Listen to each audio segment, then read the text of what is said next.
एक बूढ़े सियार का शिकार न कर पाने की वजह से पेट भरना दूभर हो गया।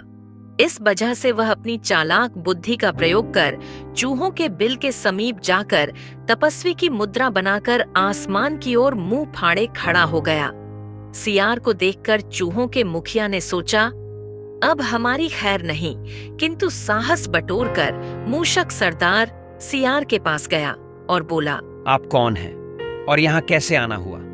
चालाक सियार मीठे स्वर में बोला, शांत रह बच्चा, हमारे तप में विघ्न मत डालो। हम दंडक वन से आए हैं। पृथ्वी पर रह रहे छोटे जीवों के कल्याण हेतु हम तप कर रहे हैं। देखते नहीं, तप करते करते हमारा शरीर सूख गया है। सियार की बात सुनकर चूहे ने पूछा, परंतु आसमान की ओर मुंह फाड़ने से आपका क्या प्रयोजन है?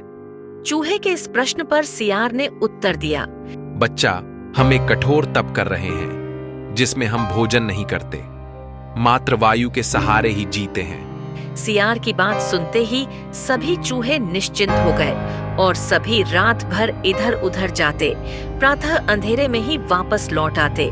सब पहले जैसा सामान्य चलने लगा। कुछ दिनों बाद परिवार के सदस्यों की संख्या घटने लगी।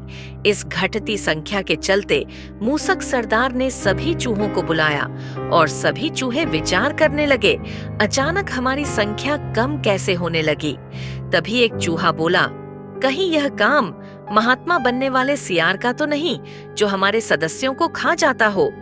और सभी चूहों ने निर्णय लिया कि हमें छिपकर उस सियार पर नजर रखना चाहिए।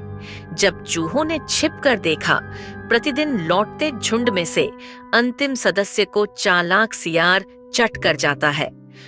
चूहों के सरदार ने सिर पीटा और बहुत पछताया। वेश और मीठी बातों से प्रभावित होकर मैंने ही अपने परिवार का नाश कराया है। इस कहानी से हमें शिक्षा मिलती है कि मनुष्य को वेशभूषा और मीठी वाणी से किसी पर भी आंख बंद करके भरोसा नहीं करना चाहिए।